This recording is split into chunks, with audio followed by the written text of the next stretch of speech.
You guys, we're back, Sean and Brian today, all 52 podcasts. The name of the podcast today is The Most Exciting Time of the Year. We got basketball, we got the World Series, we got the NFL, we got college football. Brian, if you're a sports fan, isn't this the best time of the year?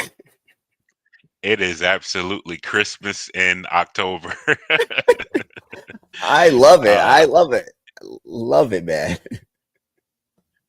my proverbial sports plate is always full. Let's just put it that way. It's a beautiful time of year, particularly because not only are we getting so many of the sports. I mean, even now as a soccer dad, I'm watching Premier League and tuning in that way as well. You're getting all the sports, but you're also getting the crucial moments in sports. Now, basketball is obviously just starting, so there's nothing crucial about the first few days of the season, other than it's just exciting, right? Yeah, And yeah, same for college basketball when it starts to roll around. But for college football, you're getting into the throw of games that matter in terms of the college playoffs. Obviously, the World Series is self-explanatory. It's the creme de la creme. It's you're vying for a championship. Four games matter, right? Your best efforts in these next seven, or less. And football, we're starting to differentiate pro football, starting to differentiate the pretenders from the contenders. So absolutely, absolutely. It's a great time of the year. I love it. I love it. It's never, because you know what it is when you go through the summertime, and it's just if you love sports, it's like a lull, and then you get to sure, now, it's like whew, every day there's something that's exciting about sports. for But sure. let's get right into it. So over the weekend, Billy Napier of the University of Florida, Jay Novell of Colorado State, both were fired.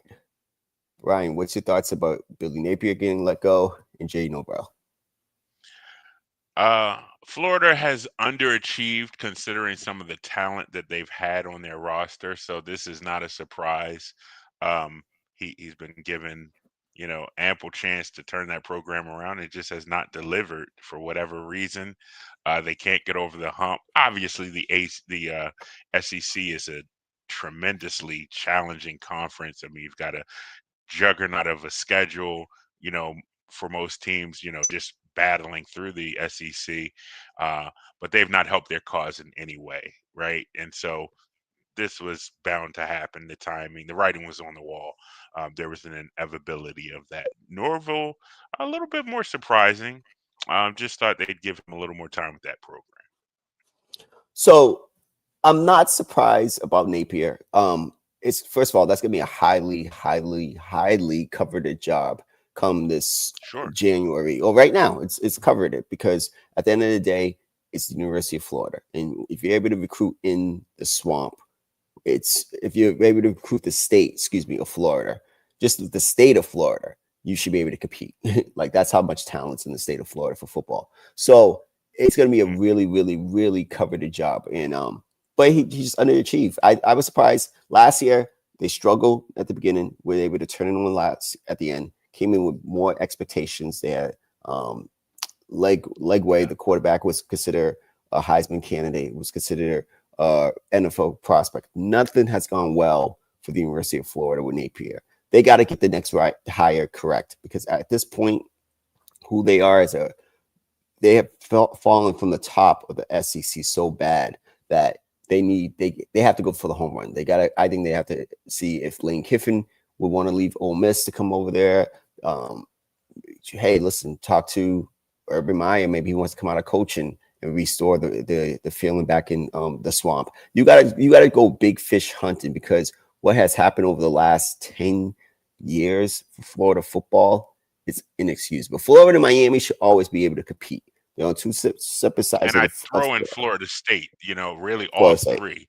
If all three are doing well, college football is a fun time. I mean, it still is, but those are perennial programs that you want to see do well, especially if you're part of those fan bases. All three are respective fan base across the country, really, right? I'm a Florida State fan, and I grew up in Maryland, so that just puts it in perspective. But you've watched their dominance, over the through the 90s and even into the 2000s. Same with the U, right? Historically strong program known for the top tier talent that it would go on and be successful in the NFL. And then even Florida, uh, several Heisman Trophy winners and candidates, and so it's just an expectation of greatness amongst those three schools, and anything less is just inexcusable. Absolutely. When I was younger, we're around the same age. I used to always see on TV Florida. I used to want to go to University of Florida because of the colors. I was like, wow, I want to be in Florida. Then you see the Miami, you see the Florida State. That they got to bring that feeling back to Florida. Miami's up right now, even though that was a bad loss. We'll talk about it last week, but yeah, they just got to get it back. All right, so real quick, Jay Novell, don't really have much to say. It's Colorado State. He's one of those guys who's flapping his mouth a little bit too much. So I know Javon has a lot of feelings towards him.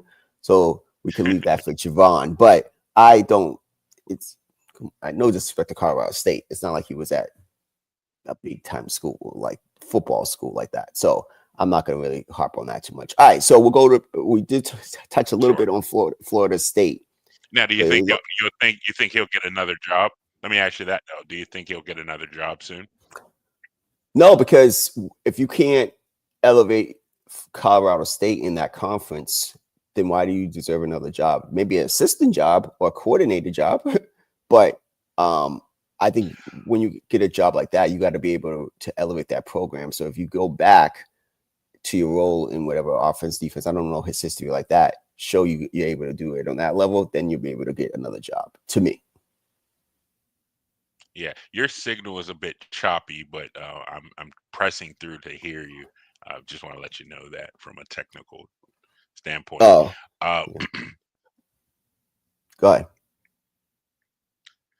uh, yeah, I asked that question specifically because I'm just thinking about the carousel of coaches that's going to start to unfold. You think we've mentioned on this program that Matt Rule is likely a candidate for the Penn State position, which would then open the Nebraska position, and so there's just going to be that kind of thing. So that's why I just pose, you know, uh, being ousted right now might not be the worst thing in the world for certain coaches, right? Some will just rebound pretty swiftly. Uh, at the end of the day, it's just they're not the right fit for that program. But unless they have ruined their reputation tremendously, they're likely to get a new or another opportunity at head coaching sooner than later. And so that's just my perspective. But what do you think Jay Novell has done to get another job? I'm not going down that road to suggest he has. I'm just saying in the landscape of things, uh, I don't think he's going to be ostracized for this uh, lackluster program turnaround. Is what I'm Okay, saying. okay, I Do I got it. agree with it? No. Do I agree with it? No, not necessarily. I think there are other candidates that should be moving up the chain, but I just know from the politics of sports that he's likely gonna, he's brash, he's a mouthpiece, right? He's good sound bite, hot take, whatever you want to say, and that'll keep him around. Okay. Okay, I get that. All right, so then to the next Novell that we're gonna be talking about, Mike Novell in Florida State. Florida State lost on Saturday to Stanford, 20-13. So now, what's Florida State's record this year? I have to look at that. But they started the season hot. They were on fire. They beat Alabama, who I think most of us have them in the Hmm. first top two teams in the SEC, and now they have fallen off a cliff. And after last year's disastrous season, now this season, what is going on with Florida State, and what's your thoughts on Mike Novell and his job in Florida State? Again, as a Florida State fan, it is heartbreaking to watch the cliff dive that is Florida State Seminoles football.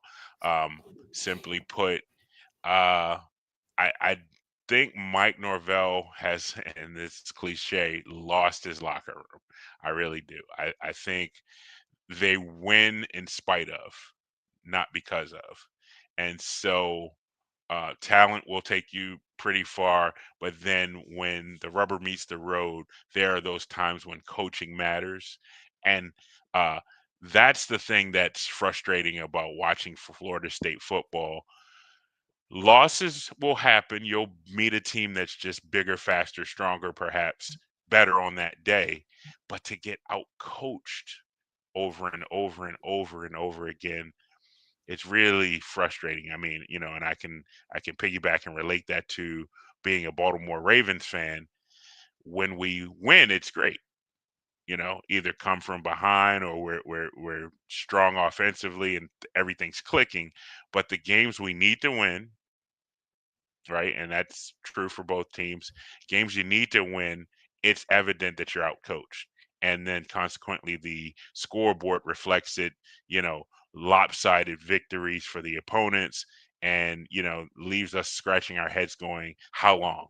How long before we make a change? Especially here in Baltimore, that question remains. John Harbaugh hasn't won a championship, hasn't been to a Super Bowl since 2012. How long?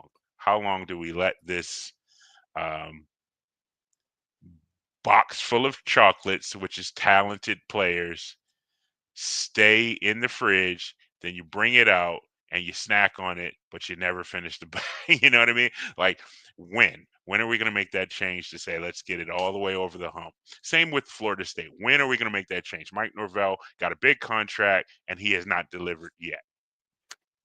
So I could agree with everything you say. To be honest with you, but I would just add this, right?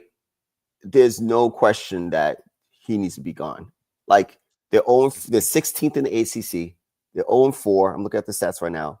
0-4 in the ACC. 3-4 overall.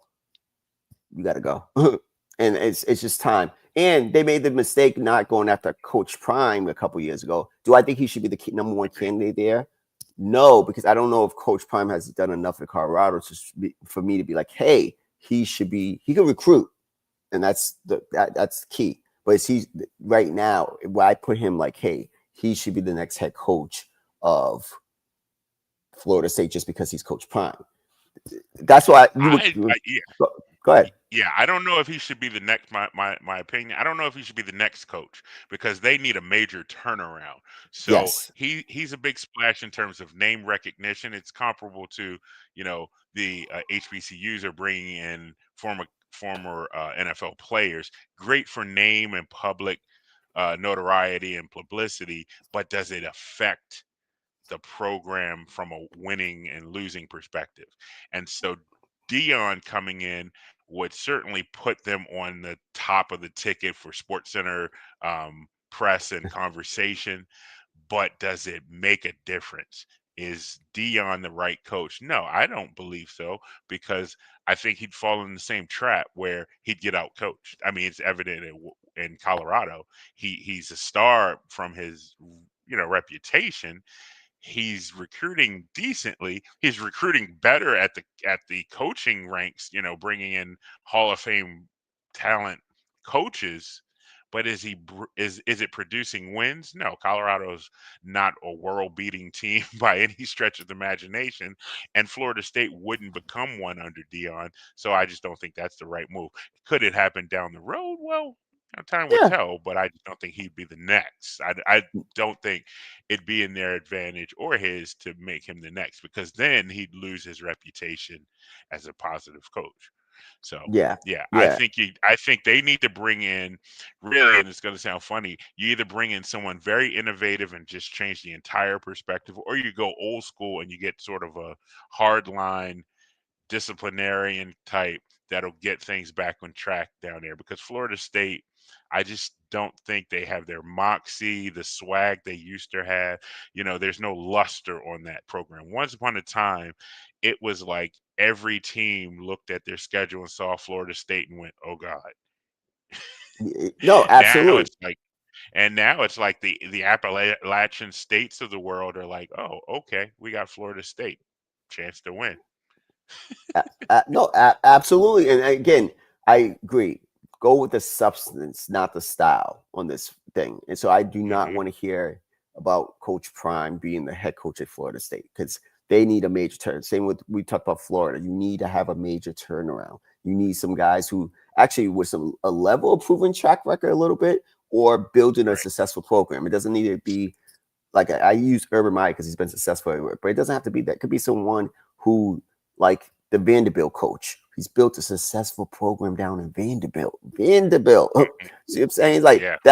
And that to me impressive, right? That to me is like, all right, now let's see if you can do it in a higher profile job. But he's built a really successful winning program. I'm giving him that opportunity, right? And so, yeah. um, those are the type of coaches that I would go for. But those two schools have to go and get those type of coaches. You have to. Florida State has fallen off the map.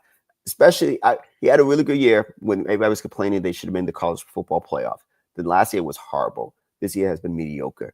It's just not the standard of what Florida State football is, and he hasn't been able to recruit. He built that championship level team a couple years ago on a bunch of transfers, and then last year you've still got to be able to recruit the state of Florida. Yeah. The transfer portal is doing so much to expose coaches because Yes, they're banking on this transfer portal and not really focusing in. Programs aren't up to par as far as recruiting, in my opinion. It's exactly. one thing to recruit through the transfer portal, sort of cherry picking, because then you've got sort of a ready-made audience. When young people are willing to transfer from said current program to look at any other program, they're vulnerable. It's like the rebound chick, right? You know, she's not looking at you because you're Idris Elba. You're just a better situation than what she's leaving, right? And so that doesn't give you a lot of kudos. I mean, it just means you're really lucky, right? And Yeah, that's what I kind of feel about some of these programs that have had a splash in the transfer portal and made themselves look like the shiny new toy. You'll get exposed eventually. that's a great point. I love that point. So we're both on the same page. He got to go. They got to find a really good coach of substance. But I think this podcast we got the first four subjects. We're talking about the state, some places in the state of Florida. So next we're talking about Miami. Miami lost to Louisville the other day, and I wish Javon was on the pod, but I have to call my brother out. He said that he thought Miami was the best team in the country the He week did. before. He remember he said that, and I was like, no, I no, no, remember. Ohio State. Yeah, he said it. Definitely Ohio State. Yeah, and my hesitancy of them was Carson Beck as a quarterback. I'm not gonna lie. What he did in Georgia, he was still very turnover prone. Remember, he was supposed to be the top pick in the draft last year. This and that. So I was like, all right, let's see what he's about.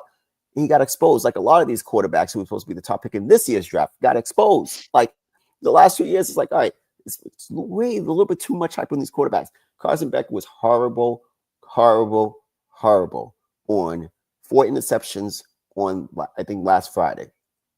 I still do think they will make the CFP. I still think they win the ACC. But do I trust Carson Beck to be able to win a national championship? That's a tall task for Carson Beck. A tall task. I still like the team. That's still going to be the ACC pick in the CFP. They're still going to have. They're going to be a top 4 seed. I don't knock it, but Carson Beck is the question mark, and that's my problem with Mhm. Miami. I agree, and to make matters worse, he blamed his teammates. That final interception, he blamed the receiver, right? You just got to own it, right? We've seen opportunities of accountability. I think about Jaden Daniels in the pros recently, uh, owning, blowing the opportunity to go ahead late in that game against the Bears, I believe it was. And Yep. so, you know, win, lose, draw. If you're the quarterback, you have to shoulder the responsibility. You make a bad throw, yes, maybe receivers can give more effort, whatever the case may be, but never throw your guys under the bus, right? Because then you're going to start to dissolve the camaraderie and chemistry that should be building, particularly this time of year in a locker room. And so, even though it may be the gospel truth, you don't air your dirty laundry like that. So I don't like that factor, right? I agree with you though. He has been notoriously uh, turnover prone. And so it does leave a question mark. But lo and behold, Ohio State is just a juggernaut. They just are firing on all cylinders. I have yet to see a real chink in their armor. Um, Times we thought they'd get a run for their money, they did not. And so, I just really see the path to the national championship going through Columbus, and I'll hold true to that until there's really a reason to deny it. But I don't see one as of yet. You know what's crazy is like last year after the Michigan loss for Ohio State, people were calling for Ryan Day's job. Me too. I was like, you Right. can't get it done. You can't beat Michigan. Not only has they won on to win the national championship, I think they're the clear-cut favorites to win the national championship again this year. And hmm it's crazy. My mom always tells me, like, Sean, your life could turn around in a second, in a snap. And that's what happened to Ryan Day after that run to the CFP. And now this run, there's no question that he's the right guy for the job. But also, they're the best team in the country. And for 2 years in a row. That team, if they lose, anyone can be beaten. But that defense, I think it's the best in the country. And I didn't think at the beginning of the year there's a prohibited favorite to win the national championship. But now that we're playing games and we're seeing it, I think Ohio State's the prohibited favorite to win the national championship. And let's see. If Yeah, can their quarterback make a play? Can their quarterback make enough plays when the pressure's on too? Because defense might have a bad day and you have to go win a game. Let's see that. But if they play the top that'll be a style, challenge. yeah, that'll be the challenge for them. But if they could keep it the way the style play they're playing now, I don't know anyone's beating them, to be honest. Yeah, great game management from a quarterback, strong defense, relying on the running game. That's a formula for success that has stood the test of time. And if more teams got back to the basics, um, more teams would contend. We've gotten so pass happy. The league, college and the pro ranks have gone, with this extreme aerial assault, and it consequently has voided out some of the fundamentals of the game that you and I grew up loving, right? And so it's a throwback, which is sort of a crazy reality, but it's a throwback when you see a team just go smash mouth and win a game, or go brute strength on defense, dominate on defense and win a game. You're not used to seeing it anymore, but that's the way football was supposed to be played. Absolutely. All right. So we'll run through these because we got a hard out this week. So let's go with Justin Fields and Tua Tagovailoa both being benched on Sunday. So Justin Fields, can I just go first on this one, Brian? I just gotta say this. Sure. Yep. I gotta say this. He's not an NFL quarterback. He's not. He's not a starter NFL quarterback. He could be a long-term backup, and long-term backups make like $5 million a year. I'm not knocking it. But how many opportunities are we going to give him to show us he cannot play efficient quarterback play in the NFL? He's not. We gave him a couple years with the Bears. We got him 4 or 5 games with the Steelers. And we gave you $30 million guaranteed to be the guy in New York. You had a really good first game. You've been horrible. Horrible. And then the owner comes out yesterday and calls you out. It was like, when he was defending Aaron Glenn, he was like, well, guys who have quarterbacks with this type of rating seemingly don't win games. And it's true. He cannot play quarterback anymore. The Jets, sucks to them. They're probably going to have the first pick in this draft, and they're not a great quarterback class to me. So they got to figure it out. Aaron Glenn needs a fair shot, but I blame him as well because he came in there very arrogant and dismissed Aaron Rodgers. Aaron Rodgers, even at 41, 42 years old, is 10 times better than Justin Fields will ever be playing the position. Ever. Justin Fields can never get close to him as the quarterback. I was not a big Justin Fields guy when he came out of Ohio State. I'm very big on people being able to actually play the quarterback position. Lamar is Lamar, but how many people are going to be Lamar? How many people are actually going to be Lamar Jackson, right? And Lamar is an excellent passer now. Oh, go ahead. What are you going to say? Yeah, no, no, no. I'm listening to this. It's just amazing. I think about where the evolution of the game has gone. We went from you know politicking so hard to get the athletic quarterback his opportunity, and that's code language for the black quarterback, right? Because Mhm. most notably, the dual threat quarterback has been the African American quarterbacks that have come into the pro ranks, and so now we're getting this influx of them. They're coming in droves. No longer, are we second guessing whether a guy should be a quarterback or a wide receiver in the days of Cordell Stewart. Now it's go ahead, give him a shot. We'll put a program together. We'll design the offense around his dual threat abilities. Um, and then you bring in a Justin Fields, and it's like, oops, right? Because he clearly just does not have the total package for quarterback play, as you put it, right? I think there's some talent there. I don't know where the issue is. I mean, in fairness, he was under some poor coaching situations and tutelage for a few years early in his career. So is there opportunity to turn it around? I don't know, because like your point, and I'll say this, he has not progressed. Being, and uh, Bryce Young was almost in this category, but right now we're riding the wave here in Carolina of him looking a little bit better, and now he's hurt, so we'll give him a pass until he gets back, right? But from year one, day one to the current for Justin Fields, you just haven't seen the climb. It sort of climbs, flats, plateaus, sinks, and so it's a matter of what do you need? What will improve him, right? Do you have to put five Randy Mosses on the field in their prime for him to look good? Even then, I don't know that he would. I think he would still screw it up because I don't know that he progresses through his reads well. There's a lot that's left to be desired, and I'm picking on Justin Fields because we're talking about him, but you really could insert several current young quarterbacks into that statement. Um, Quarterback development, we've talked about it on this show. Quarterback development is just at an all-time low at the college Uh, ranks, yes. really going back to the high school ranks. It's at an all-time low. Guys are really just making a name on their God-given physical ability, but that'll get exposed at some point. And he's one of them, and he's the poster child for it, really.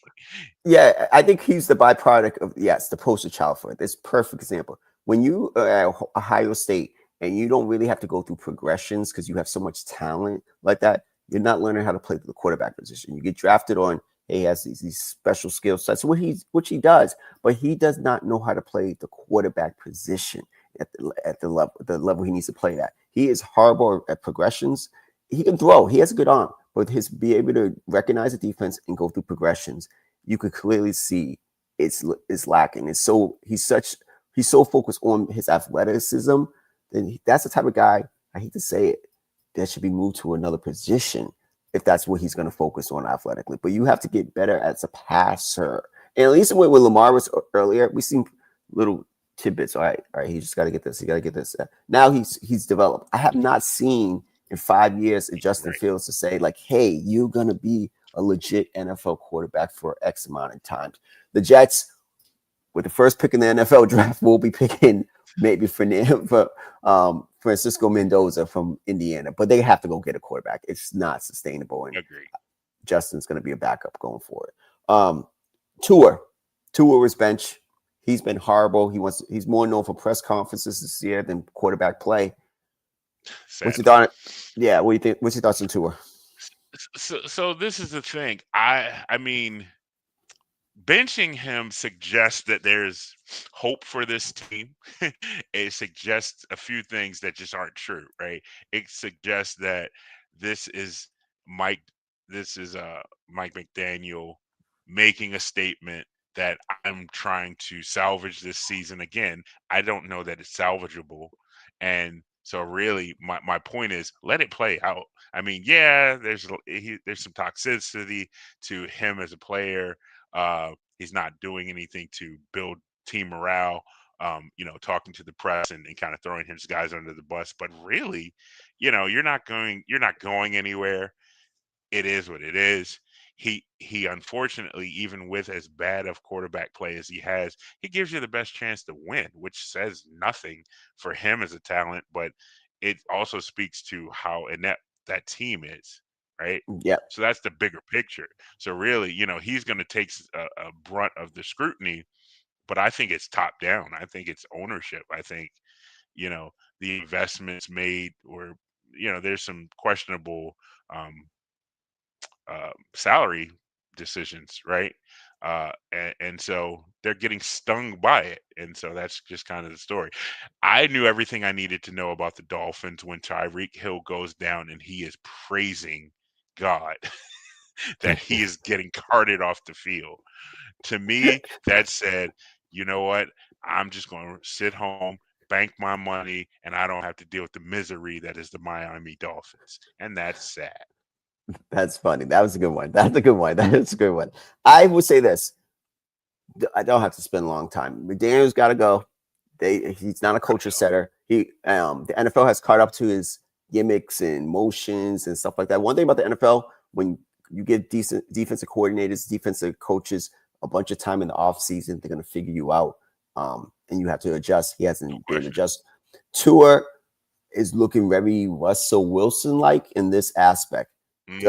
Does Miami do what the Denver Broncos did and take the hit with the dead cap? I think the dead cap would be like $60-70 million. But remember, Denver did like 85 million. That's how bad they wanted to get rid of Russell Wilson. So I do that. I might do that approach with Tua and be like, because I love Tua when he came out. I have to take responsibility. I loved him more than Justin Herbert. I would have took him over Justin Herbert. Burrow would have been my number one, Tua would have been number two, whoever needed a quarterback. And I would have been fired by now because that was a bad choice. Tua is not a great leader either. I don't like his poor focus on his press conference. He's fragile. It's just the culture down in Miami is all wrong. And they need a discipline. They need to go complete opposite of Mike McDaniel this offseason. They need to go a Belichick type of, I'm not saying Belichick is the guy, but I'm just saying that type of coach who comes over, disciplinarian. So maybe a generation ago, as opposed to the new breed. Yeah, exactly. Back a hair. Yeah, I get you. What's the coach from? The coach recently released in Dallas is the one that comes to mind. Mike McCarthy. Yes, Mike McCarthy would be a good fit, perhaps, for Miami. He's proven, he'd come in there, he'd establish certain things, and maybe can get right the ship. Right, that's the candidate that comes to mind for me. That's a good candidate. Or a previous head coach who is certainly capable, that is now maybe currently a coordinator somewhere in the league, and you just give them another opportunity. Maybe somebody like that. That's a bridge, a stopgap measure, at least for the next few years, I think, until that program can, figure it out. But again, it's a top-down process situation, so I just don't know. Tua, just like we were talking about in the previous conversation with Justin Fields, there are a lot of quarterbacks that were successful based on their status in the college ranks. So he was a byproduct of a great program, right? Alabama was notoriously good. Same holds true for Jalen Hurts, and now we're seeing Jalen's still winning, so that's the difference. But neither one was world beaters coming into the league, in my opinion, and it's evident. Yeah, it's a complete different. Yeah, and both of those guys they're not. Tua put some numbers, but he's just not a great quarterback, and we just could see that in Miami. So he's limited. I mean, being a smaller quarterback, so fragile, very as you put it. Yep. Very limited. They got to do a whole reset down in Miami. All right, so real quick, LSU and Texas should be unranked. So Texas won 16-13 against Kentucky on Saturday. LSU lost to I talked about Vanderbilt earlier today in that program they're building down. Vanderbilt's 10th in the country. We got to give Vanderbilt tip our hat to them, what they're doing and building in Vanderbilt down there. I don't think one of them should be unranked, but I'll go into that in a second. What's your thoughts on LSU and Texas? So we're probably on the same wavelength. LSU, I think, still deserves to be ranked. I think they're still battling, for top billing towards the top of the SEC.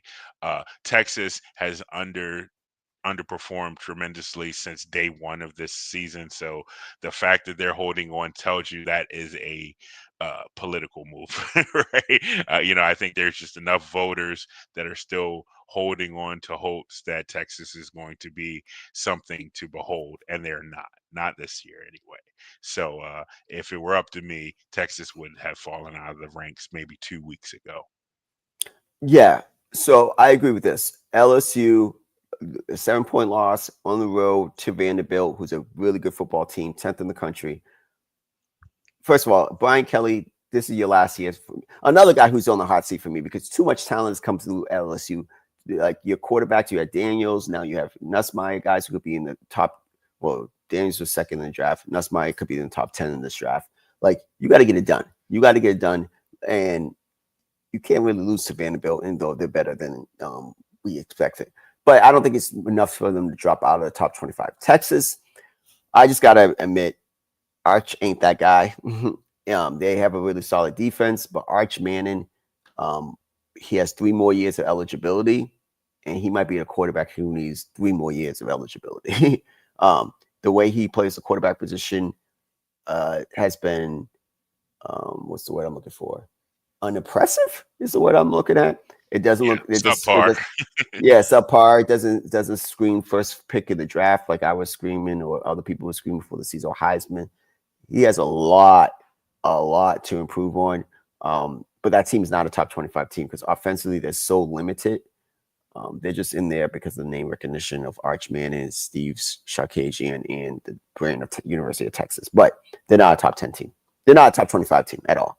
And I was big Texas. I thought Texas was going to be in the CFP. But defensively, the offensive line has got better.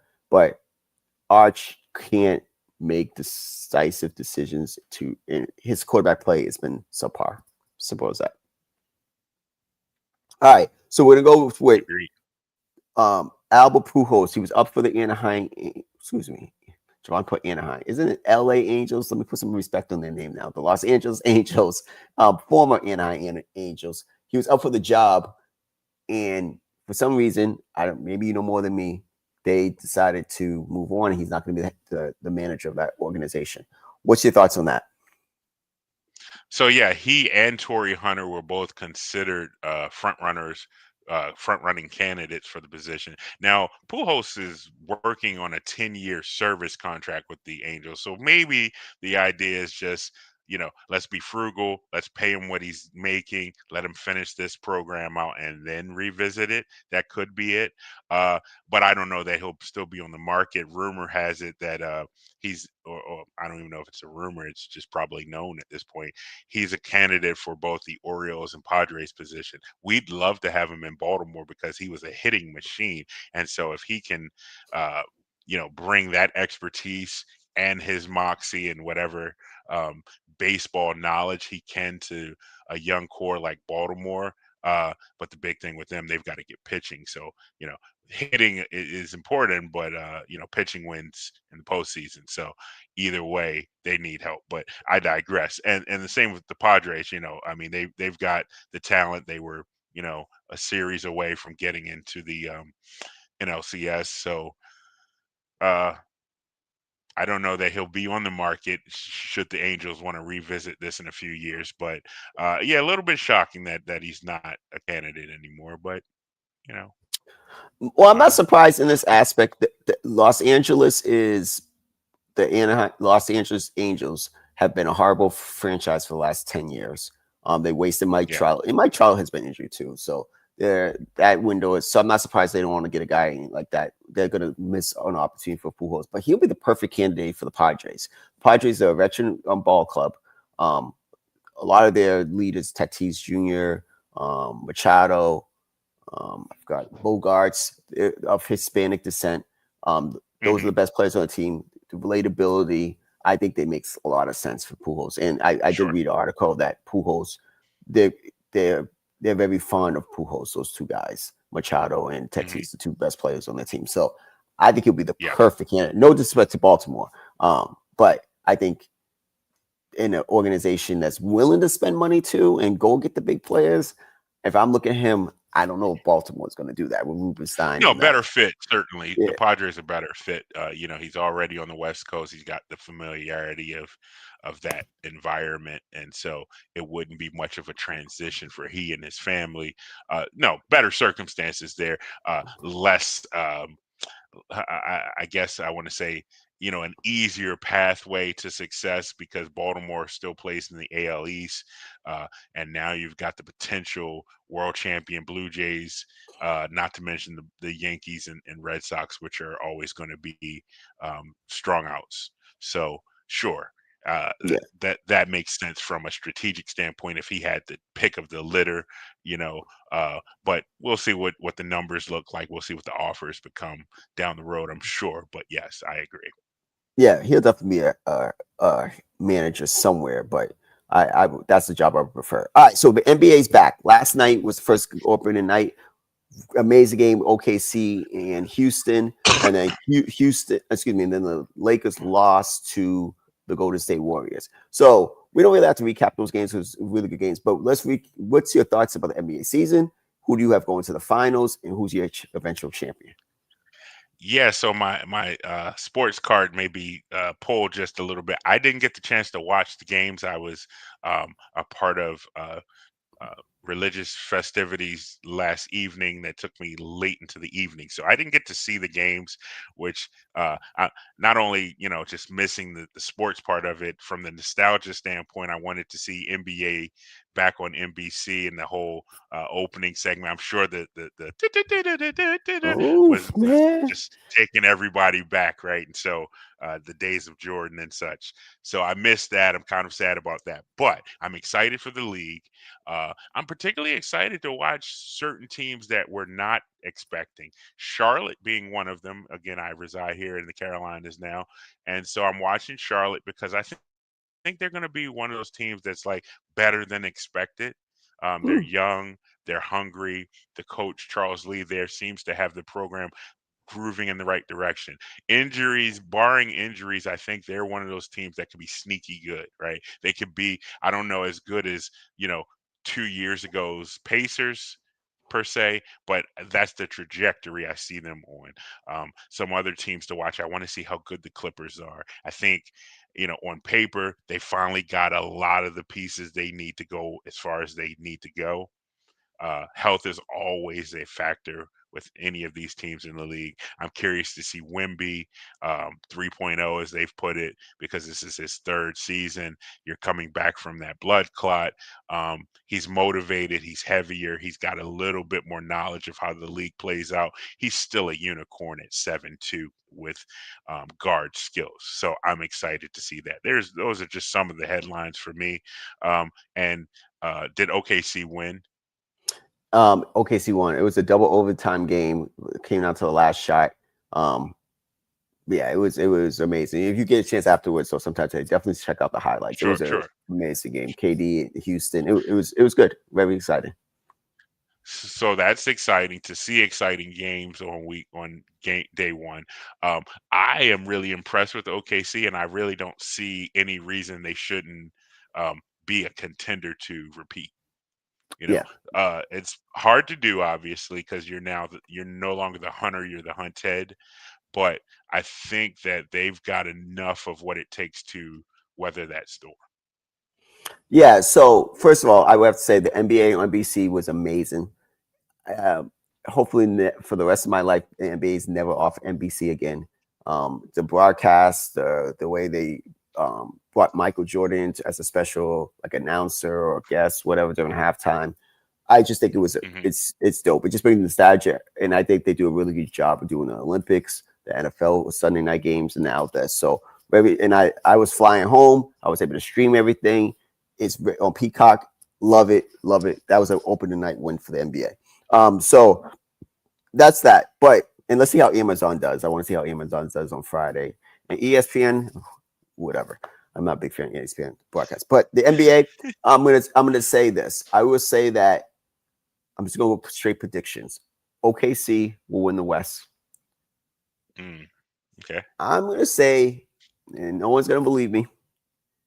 I'm picking the Philadelphia 76ers to win the East. And that's all dependent on health. And I know what everybody's gonna say about Embiid, George, but if you look at their roster, top to bottom, they're a very stacked team. I think they win if they're healthy. They win the East. They're better. I don't like the Knicks and I don't like the Cavs like that to beat those teams if they're healthy. So I think OKC beats Philadelphia in a 7-game series, and OKC comes back-to-back champion. It's just set up way too much. I like Houston. I like Golden State. I love Denver. So I wouldn't be surprised if they get knocked off. The West is a gauntlet, but I do think Shea is at that level. J-Dub will take another step. I don't see anybody beating that team in a 7-game series this year. I really like Houston though. If Reed Shepherd or Ahmed Thompson could take the step, one of those take the all-star level step with Sengun, who looked amazing last night. He had 38 points. That team's going to be a different team. But they need one more guy to take the step, and I don't know if it's going to happen this year. And so I see it. OKC's my guy, my team. Yeah.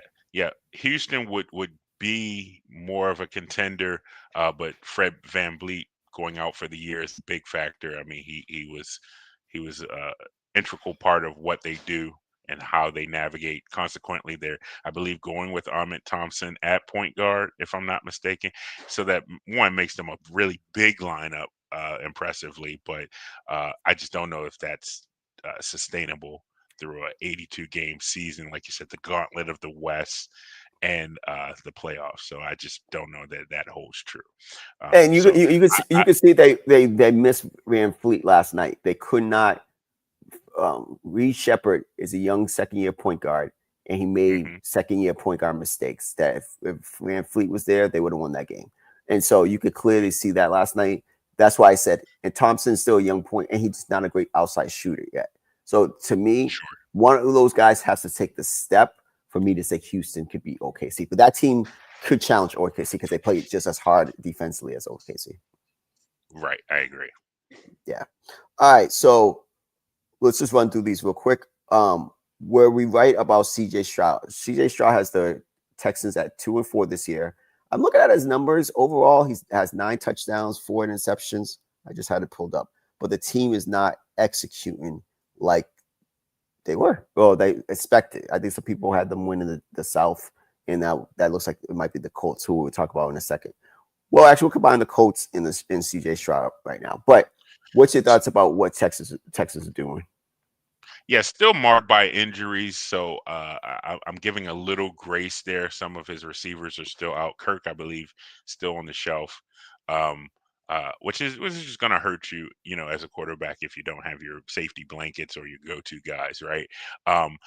It's a tale of two halves for him. I saw this stat prior to the Sunday night game. Was it Sunday night or whenever they played? But 2 games he looked really horrible, and then the next 2 games he looked kind of like himself. So the consistency for me is the issue with CJ Stroud. Believe he's got a ton of talent. Believe he can be a top tier quarterback. I don't know if he'll be upper echelon, but I think he's top tier. In the old uh, argument from Eli Manning's days, he may be elite, right? I think he's got elite capabilities. Has he proven it? No. He came out world beating, season 1, but we've seen that. We've seen rookies shine in their rookie years because they're the unknown commodity that the league has yet to figure out. I think the league has come back. He's come back to earth. The league has started to figure him out. So now, again, we've talked about this from previous conversations. Talent is one thing, but then talent gets exposed, and it's got to be coached through and thought through. And I think he's headstrong. I think he's got the moxie. I think he's got the tools to figure these things out. I just my personal concern, and I love DeMeco Ryans, right, as a coach. I don't know if he's the right coach for CJ. That's just my opinion. It could be because they got rid of the offensive coordinator after 2 years, got a new offensive coordinator. The offense is still having the same issues. The offensive line is not really good. And they've got to beat that up. Yeah. They've got to improve the line. Yeah, the offensive line is not good. And then I think that CJ, I'm gonna give him the benefit of the doubt because the number. I looked at the numbers. I'm like, the numbers are still good. It's like 91 quarterback rating, 9 touchdowns already, 4 interceptions. Is it impactful as it was a couple years ago? No. But I do think it goes back to our conversation that me and you have been talking about. You have one good year in the NFL with these quarterbacks. People don't know you.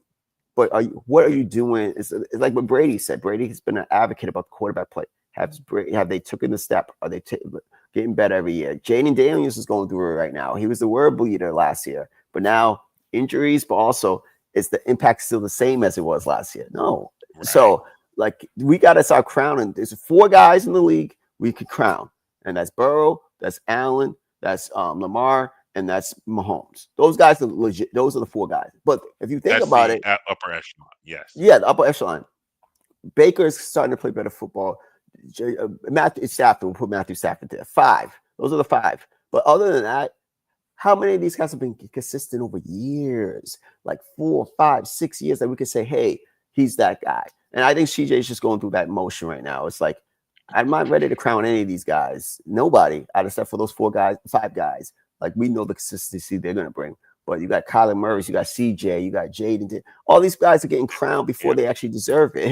You got to have some consistency, a high level of play of football. So I think he's just going through motions, but I'm not over CJ yet.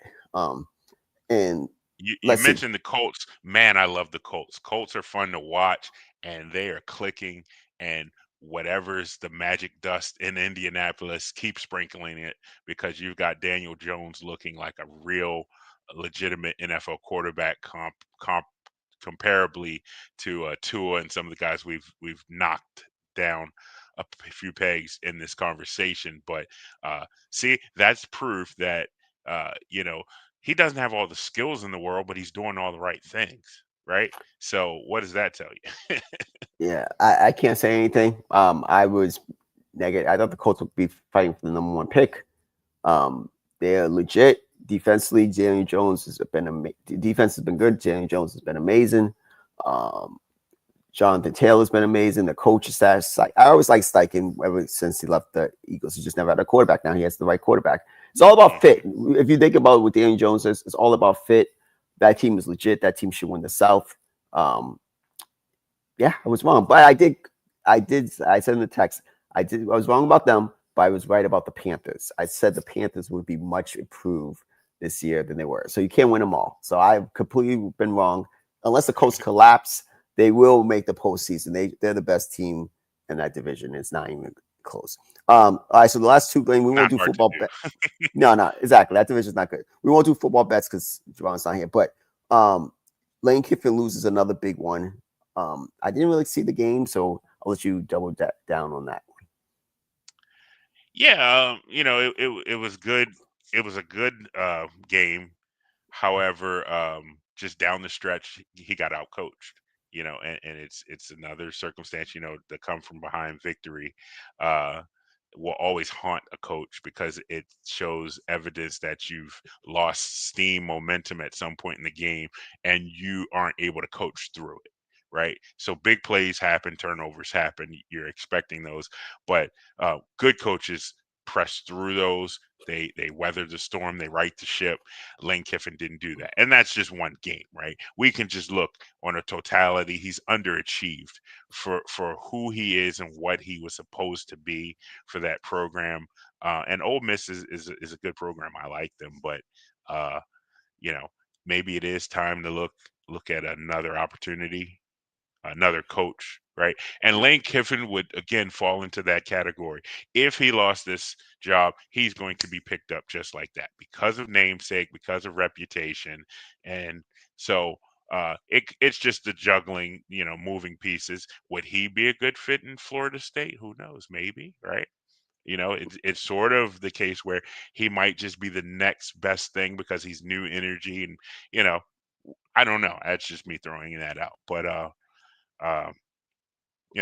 that's my thoughts in a nutshell on that. So they lost 43-35 to Georgia on the road. Mm-hmm. First of all, Georgia's quarterback, Gunner. I was very. I saw the stats. I didn't see the game, but I saw the stats. I'm like, he put up all those numbers. I was very because on the other day on the show, I was saying I don't believe him as a quarterback.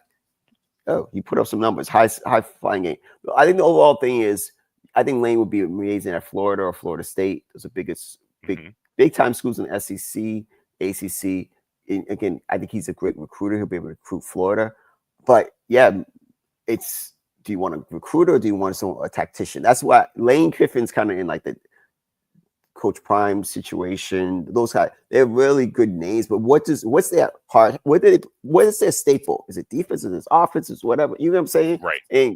And that's my issues with Lane. It's like, yeah, and yeah, he has got out coaching some big games. So it's not just the only one. And at some point, Ole Miss has to want to be like, hey, we want to start competing for national championships. They were very disappointing last year when they had Jackson Dart. I had them in the CFP. This year, they're not out of it, but they got a big game on Saturday against Oklahoma in Oklahoma. Hmm. So let's see. You got to have bounce back. Yeah, that'll be a tough one, but that'll tell us a lot. Yeah, that'll tell us a lot. All right, so last one, World Series prediction. World Series starts on Friday. We got Drake versus Kendrick Lamar, LA, Toronto. Again, a repeat.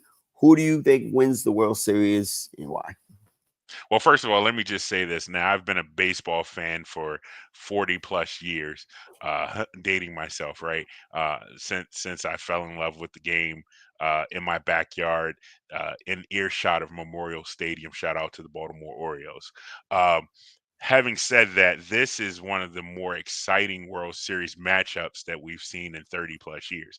And the number there is ironic because the last time I think we had, I mean, there have been some good ones. I could think Diamondbacks Yankees was a good one. The classics, there's been some good ones. But in terms of the series and what it's going to deliver, talent versus talent, this is Oh, probably one of the better ones. You've got Otani, who's just on a heater. He is just otherworldly, right?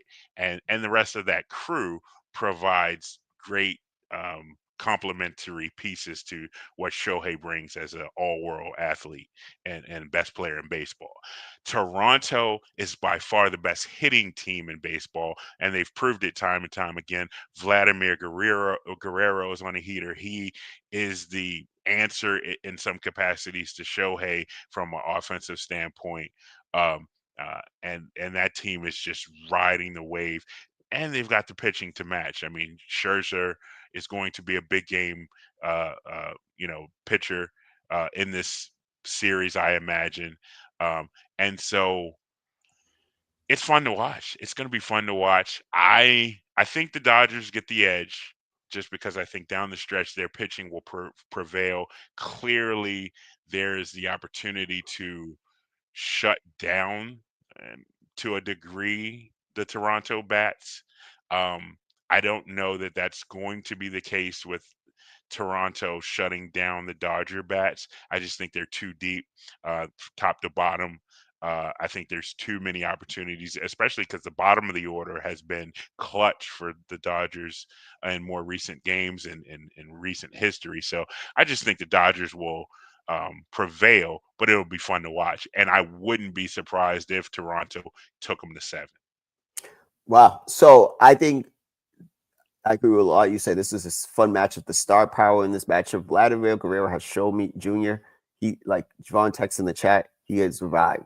He's at that point, like he's Big Poppy type of level, like that type of Hmm. swag, that energy. I love what he's doing for Toronto. Um, and then regarding the Dodgers, I think we just got to start putting Otani. I was thinking about this the other day when I saw his 3 home runs and he pitched 6 innings. Is he the greatest baseball player I've ever seen? Because I thought Barry Bonds was the greatest I've ever seen. But For a but long time. yeah, but Bonds didn't pitch. Bonds didn't pitch 6 straight. Like I gotta be honest, I didn't see Babe Ruth, but he's probably. And I never thought I would see someone better than Barry Bonds. I'm dead serious. So I'm really thinking about this. But I think Otani and them win in 7 games. I think their pitcher staff. You have Otani as your 4th starter. He's your 4th starter. The pitcher is going to prevail. The Dodgers win back to back and a true dynasty. First back to back World Series champion since the Yankees in 2000 or something like that. But yeah, I think the Dodgers are Okay. just better team, and I think hold on, I think the Dodgers are just the better team, and that's how it goes. Yeah, I mean, I can't lose. My secondary fandom is LA. I've just been riding that wave for a little bit, so I enjoy watching LA baseball rather. But now this is gonna blow some people's minds.